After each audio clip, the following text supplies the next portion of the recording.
labga qalam qilib va ko'zinglarga ham, to есть eyeliner va lip liner qilib ishlatsanglar ham bo'lar ekan. Mana bunaqa ottеnkasida. Men bunaqa bleskam suraman videolar olayotganimda o'rtalar. Ayniqsa o'sha pikmiga suradigan rangim mana shu. Tandilarmi?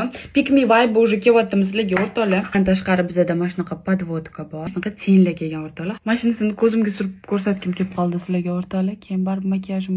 Ofiget. Chiroyli rasul aziza. Mana buni yaltirashini qaranglar. Blur. Orqani bardakligini qaranglar. Krasiva. Parfumeriya onlayn do'konini men o'zim ham tomosha qilib chiqdim. Sizlarga kerak bo'ladigan, uyda kerak bo'ladigan narsalarni topishinglar mumkin. Akkauntlarni shu yerda qoldiraman. Bu raspakovkani shunaqa chiroyli makiyaj bilan tugatamiz o'rtoqlar. Parfumeriya onlayn do'koniga esa menga jo'natilgan shuncha sovg'alariga kattakon rahmat aytib qolaman va o'pib quchoqlab qolaman. Sizlarni ham o'pib quchoqlab qolaman. Okay?